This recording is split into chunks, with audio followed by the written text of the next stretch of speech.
Assalamualaikum warahmatullahi wabarakatuh. Selamat datang di Islam Al-Falah. Yayasan Al-Falah didirikan pada tahun 1982 yang dahulunya sekolah madrasah ibtidaiyah atau PMI. Kemudian pada tahun 1988 diubah menjadi Sekolah Dasar Islam Al-Falah. Sekolah Dasar Islam Al-Falah didirikan oleh Bapak Dr. Andes Haji Abdul Manap dengan tujuan untuk memberikan pendidikan kepada masyarakat, terutama pendidikan dasar yang pada waktu itu pendidikan di sekitar Jaka Sampurna minim sekali. Sejak awal berdirinya sekolah ini telah berkomitmen untuk menciptakan lingkungan belajar yang kondusif dan mendukung perkembangan akademis serta karakter siswa. SD Islam Al-Falah sekarang dipimpin oleh saya sendiri. Nama saya Mas Rifah, SPDI. Saya memimpin sekolah SD Al-Falah dari tahun 2022 sampai saat ini. Visi dan misi SD Islam Al-Falah mengusung misi unggul dalam prestasi, kompetitif, berwawasan global, dan berkarakter. Adapun untuk misinya sebagai berikut. 1. Meningkatkan mutu murid baik akademik dan non-akademik. 2. Mendorong dan membantu peserta didik dalam meningkatkan peserta di tingkat kecamatan, kota, provinsi, nasional, maupun internasional. 3. Menciptakan pelajar yang berkarakter Pancasila dan berakhlakul karimah. SD Islam Al-Falah memakai kurikulum Merdeka Belajar yang mana diwajibkan untuk kelas 1, kelas 2, kelas 4, dan kelas 5. Untuk kurikulum 13 atau K13, SD Islam Al-Falah mewajibkan pada kelas 3 dan kelas 6, merupakan dua pendekatan pendidikan yang bertujuan untuk meningkatkan kualitas pembelajaran di Indonesia. Masing-masing memiliki karakteristik dan tujuan yang berbeda, tetapi keduanya berfokus pada pengembangan potensi siswa secara menyeluruh. Kurikulum 13, kurikulum diperkenalkan untuk menjawab tantangan pendidikan di era globalisasi. Beberapa poin penting dari K13 atau kurikulum 13. 1. Pendekatan tematik dan integratif. 2. Penguatan karakter. 3. Pembelajaran aktif. 4. Penilaian autentik. Merdeka Belajar. Sekolah Merdeka adalah inisiatif pendidikan yang memberikan kebebasan lebih kepada sekolah dalam merancang kurikulum yang sesuai dengan kebutuhan siswa dan konteks lokal. Beberapa ciri khas dari sekolah Merdeka adalah 1. Fleksibilitas kurikulum. 2. Pemberdayaan siswa. 3. Kolaborasi dengan masyarakat. 4. Pengembangan soft skill agar siswa tidak hanya cerdas secara akademis, tetapi juga setiap menghadapi tantangan di dunia nyata. Rutinitas belajar. Siswa tiba di sekolah diharapkan sebelum pukul 07.15 untuk sholat duha bersama, tahfiz, memasuki kelas dengan penuh antusias. Sebelum pembelajaran dimulai, siswa membaca doa pagi, menyanyikan lagu Indonesia Raya, lalu pembelajaran dimulai seperti diskusi kelompok atau permainan edukatif. Guru menjelaskan materi dengan metode yang interaktif, mengajar siswa untuk berpartisipasi aktif melalui tanya jawab. Setiap mata pelajaran memiliki pendekatan yang berbeda.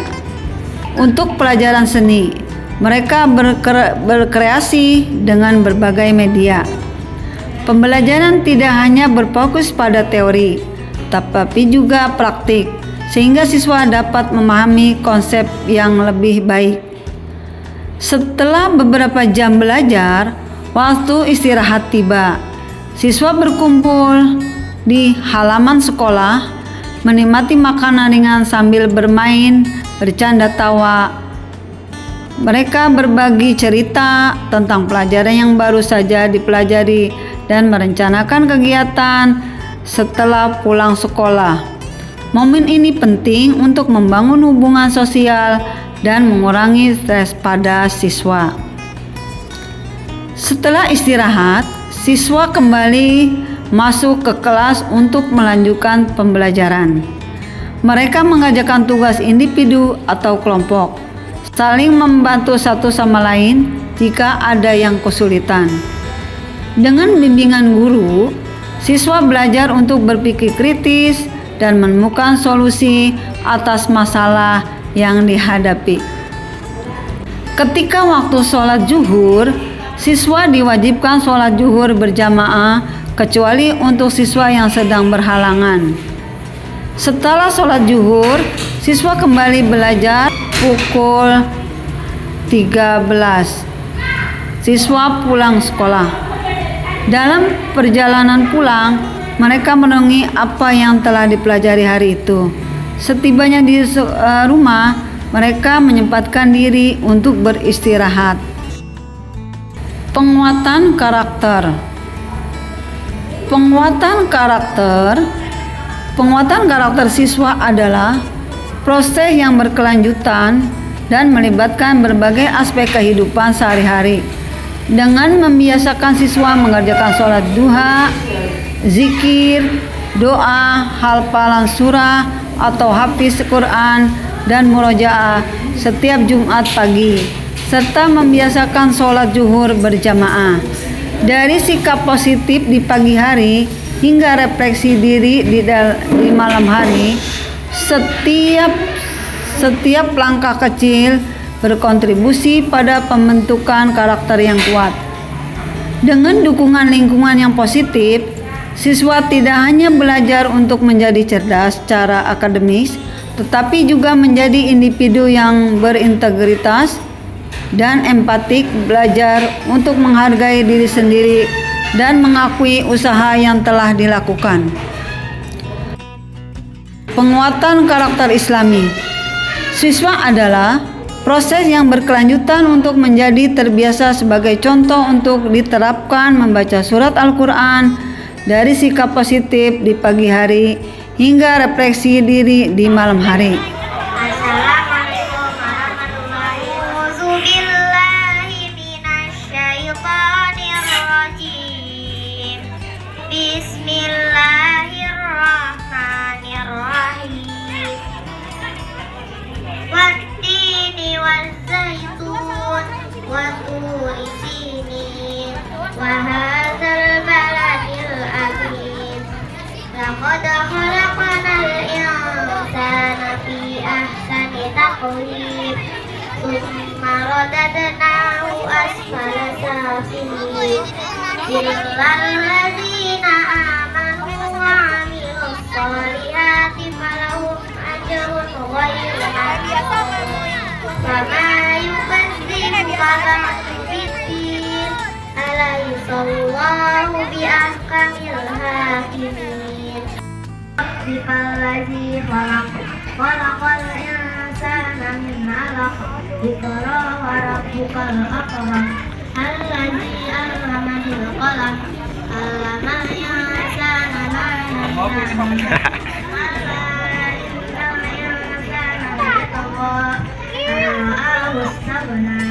Inna ila rabbika ruj'a. Ara'aita allazi yanha 'abdan idza shalla. Ara'aita in kana 'ala al-huda aw amara bit-taqwa. Ara'aita in kazzaba wa tawalla.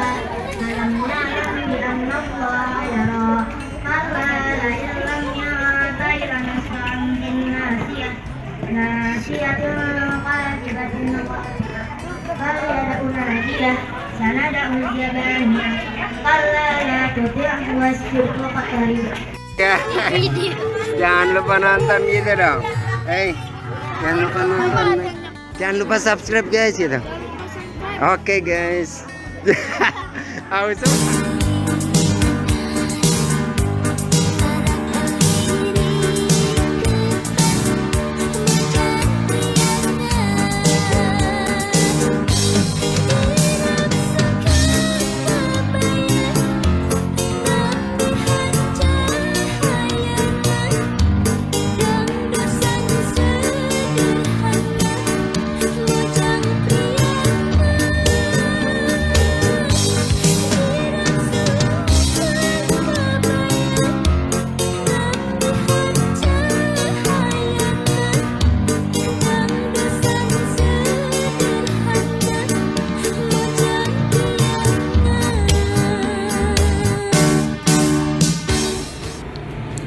Manajemen berbasis sekolah, narasi 7 pilar konsep dasar dan ruang lingkup. Dalam upaya membangun masyarakat yang berkarakter dan berdaya asing, penting untuk memahami konsep dasar yang menjadi pilar-pilar utama. 7 pilar ini tidak hanya menjadi landasan dalam pendidikan, tetapi juga dalam kehidupan sehari-hari. Mari kita telusuri setiap pilar dan ruang lingkupnya. 1. Integritas. 2. Kedisiplinan. 3. Empati. 4. Tanggung jawab. 5. Kerjasama. 6. Kreativitas. 7. Ketahanan. Ketujuh pilar ini saling terkait dan membentuk dasar karakter yang kuat. Dengan menerapkan konsep-konsep ini dalam kehidupan sehari-hari, baik di lingkungan sekolah maupun masyarakat luas, kita dapat menciptakan individu yang tidak hanya cerdas secara akademis, tetapi juga memiliki etika dan nilai-nilai yang kuat. Struktur kurikulum merupakan kerangka kerja yang menyusun dan mengorganisasikan pengalaman belajar siswa dalam suatu sistem pendidikan. Tujuan utama dari struktur kurikulum adalah untuk memastikan bahwa materi pembelajaran disampaikan secara sistematik dan efektif serta mendukung pencapaian kompetensi yang diinginkan. Sumber ini harus relevan dan mendukung materi kurikulum serta memudahkan siswa dalam memahami konsep-konsep yang diajarkan. Pelaksanaan P5. Dalam upaya melaksanakan proyek P5 serta memperkenalkan kepada siswa mengenai obat tradisional, pembuatan tanaman obat di lingkungan sekolah menjadi salah satu langkah yang efektif. Tanaman obat memiliki manfaat yang sangat besar, tidak hanya sebagai bahan baku obat-obatan herbal, tetapi juga sebagai bentuk pelestarian keanekaragaman hayati. Proyek ini bertujuan untuk memberikan panduan praktis dalam penanaman dan perawatan tanaman obat yang dapat dilakukan oleh siswa di lingkungan sekolah maupun di rumah. Tahap persiapan P5. Pemeliharaan tanaman obat. Persiapan lahan. Lahan yang dipilih harus mendapatkan sinar matahari yang cukup dan memiliki sirkulasi udara yang baik. Tanah harus diolah dengan baik menggunakan pupuk organik untuk meningkatkan kesuburan. Penyediaan alat dan bahan. Alat yang dibutuhkan meliputi cangkul, sekop, penyiram tanaman, dan pot jika menggunakan sistem pot. Bahan yang diperlukan mencakup benih atau bibit tanaman obat, pupuk organik, dan kompos. Tahap pelaksanakan. Bibit tanaman obat ditanam pada lubang tanam yang telah disiapkan. Jarak tanam disesuaikan dengan jenis tanaman untuk memastikan pertumbuhan optimal.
Kemudian tata tertib sekolah SD Islam Al-Falah.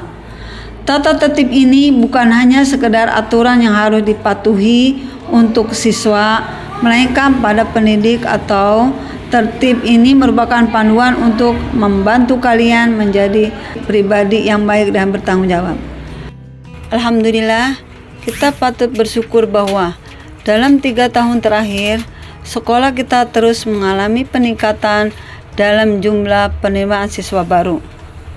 Hal ini tentu bukan terjadi begitu saja, melainkan merupakan hasil dari kerja keras kita semua, baik dalam menjaga kualitas pendidikan maupun dalam menciptakan lingkungan sekolah yang aman, nyaman, dan kondusif untuk belajar. Jika kita melihat data dari beberapa tahun terakhir, terdapat tren positif di mana jumlah siswa baru yang mendaftar ke sekolah kita terus mengalami peningkatan. Tahun ini kita mencatat peningkatan yang signifikan dibanding tahun-tahun sebelumnya. Ini menunjukkan bahwa sekolah kita semakin dikenal luas dan dipercaya oleh masyarakat sebagai tempat yang baik untuk menimba ilmu.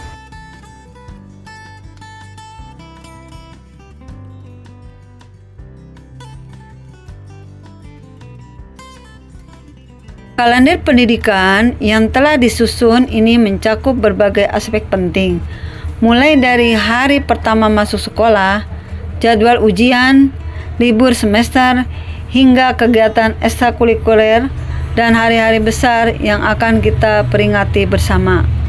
Kalender ini disusun dengan mempertimbangkan berbagai faktor agar seluruh proses pendidikan dapat berjalan dengan tertib, efisien, dan efektif.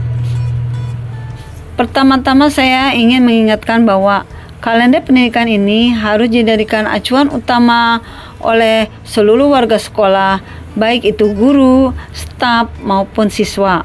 Oleh karena itu, saya mengajak Bapak Ibu guru untuk merencanakan kegiatan belajar mengajar dengan mengacu pada kalender ini, sehingga semua mata pelajaran dapat disampaikan dengan baik dan sesuai dengan jadwal yang telah ditetapkan.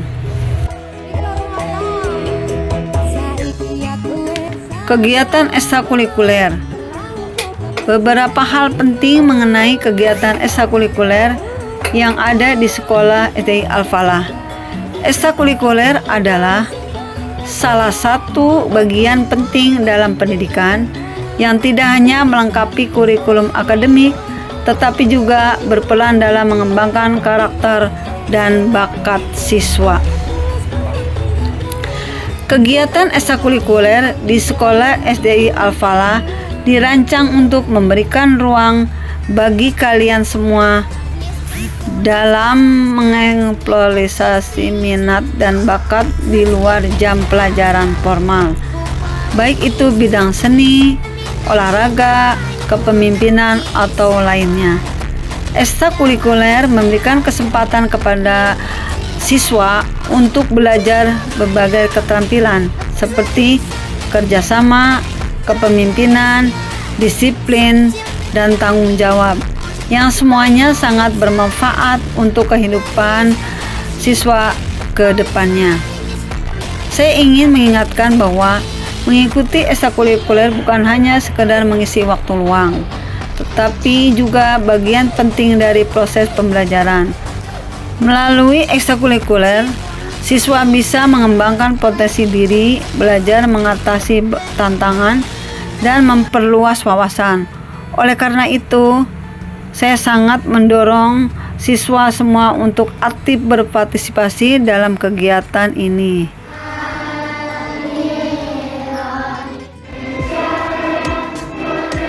SK penugasan untuk seluruh karyawan SD Al-Falah, guru, tendik, dan lain-lainnya. Dengan adanya surat keputusan ini, diharapkan seluruh tenaga pendidik dan tenaga kependidikan dapat menjalani tugasnya dengan penuh tanggung jawab, dan dedikasi dalam meningkatkan mutu SDI Al-Falah.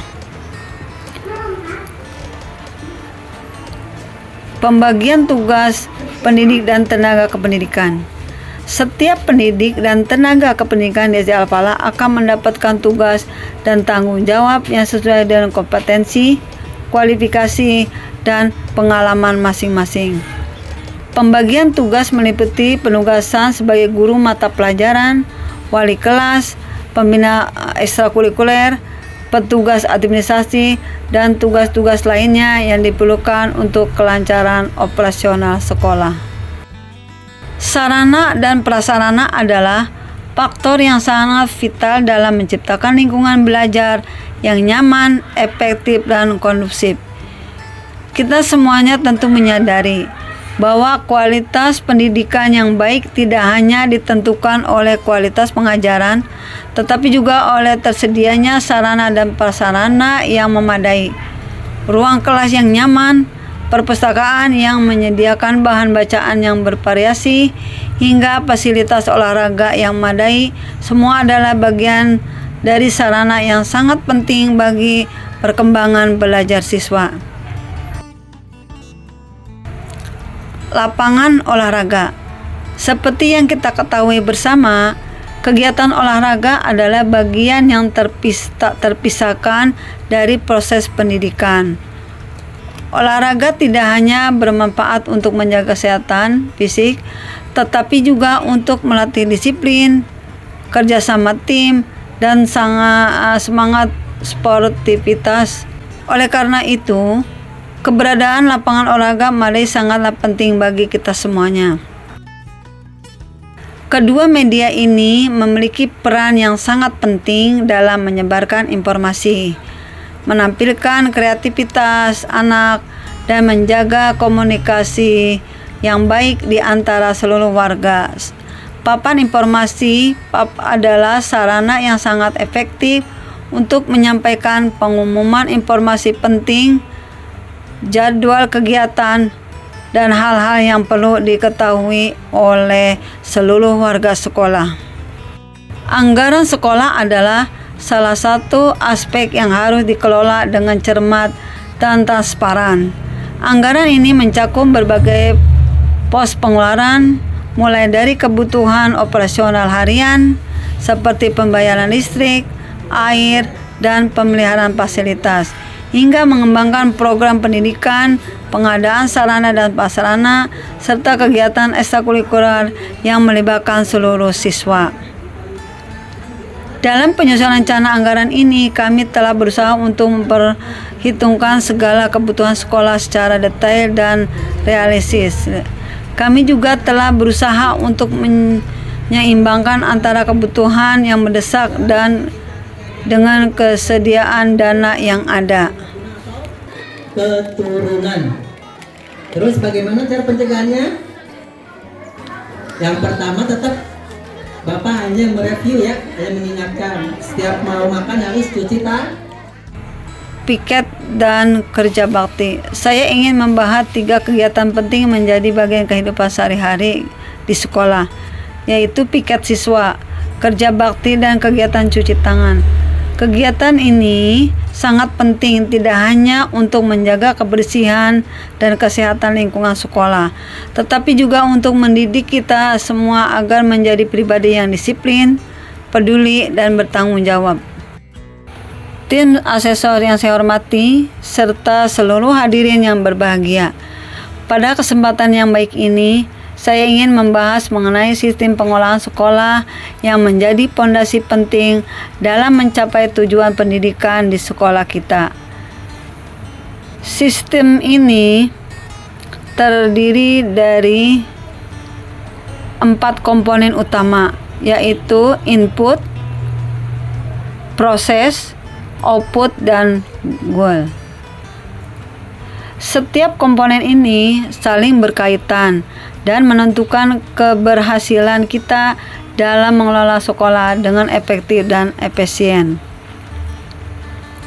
Pertama, mari kita bicara tentang input. Input adalah konteks pengelolaan sekolah mencapai semua sumber daya yang kita miliki, termasuk siswa, guru, staf, sarana, dan prasarana, serta anggaran. Selanjutnya proses adalah pengelolaan sekolah meliputi seluruh kegiatan yang dilakukan untuk mengubah input menjadi output yang diinginkan. Kemudian output adalah hasil yang akan diharapkan dari seluruh proses pendidikan yang telah dijalankan. Partisipasi dalam perlombaan bukan sekadar ajang untuk meraih kemenangan, tapi juga merupakan Waalaikumsalam warahmatullahi belajar wabarakatuh. mengembangkan diri. Today I will tell you a story of the legend of the Timun Mas. In a village far away, there was a lady named Mohammed. She was all alone since her husband passed away. She really wanted a child from company and begged Timun Mas away. Muhammad pleaded with him to not eat her, but the child reminded her of the promise she made. Timun Mas opened the first package and threw the cucumber seed at him. Suddenly, a cucumber grew around him, making it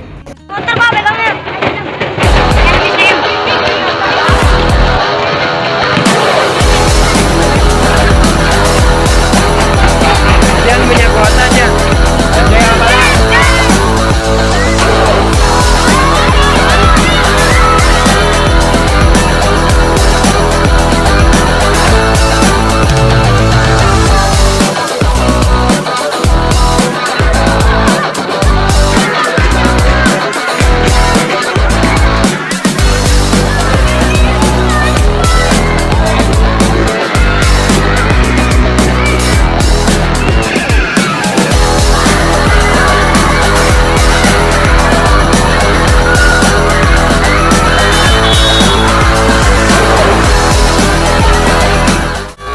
Saya ingin menyampaikan beberapa hal penting terkait dengan dua fasilitas utama di sekolah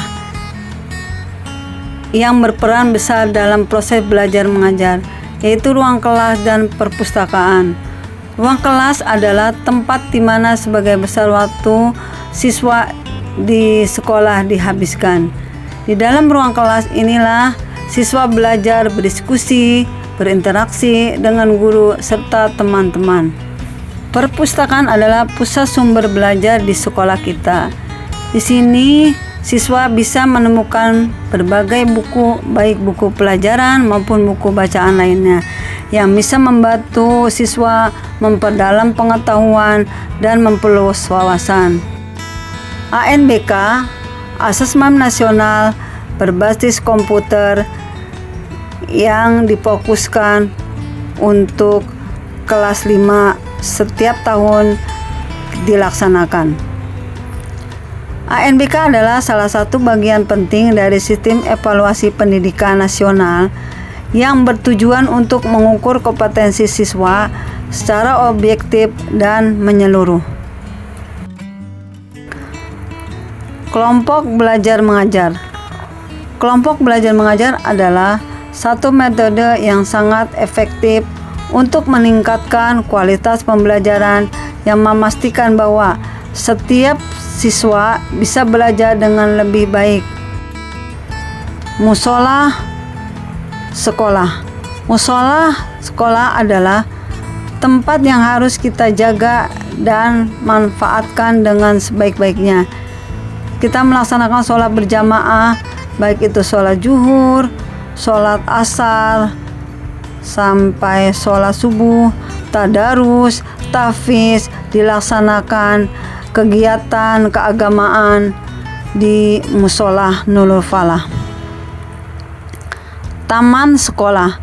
Taman sekolah bukan hanya sekedar area hijau di lingkungan kita, tetapi juga merupakan sarana pendidikan yang rekreasi yang bermanfaat bagi siswa. Tim penyusun kurikulum. Penyusunan kurikulum bukanlah tugas yang mudah. Ini adalah tanggung jawab besar yang membutuhkan pemikiran yang matang.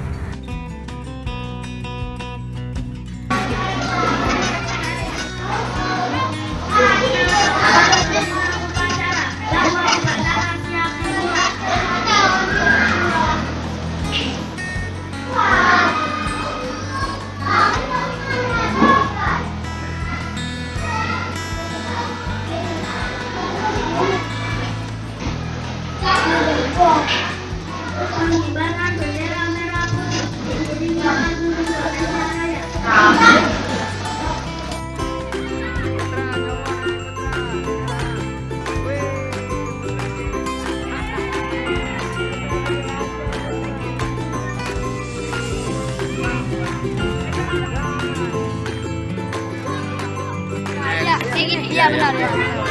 Ya betul. Kata Pak Mus. Iya sama aja, cuma buat mempermudah mungkin.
Ini bagian yang ditandai merupakan bagian tubuh A. Berbahaya, B. Boleh disentuh, C. Tidak boleh disentuh. Nih tanda yang ini nih.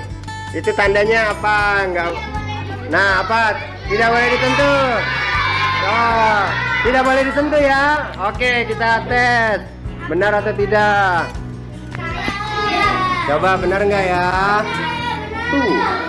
Dan jawaban yang benar adalah ya, betul. Ya, Satria hebat, Satria hebat. Saya atas nama Kepala Sekolah Bu Masripa mohon maaf apabila ada tutur kata yang kurang berkenan. Saya mohon maaf. Wabillahi taufiq wal hidayah. Wassalamualaikum warahmatullahi wabarakatuh.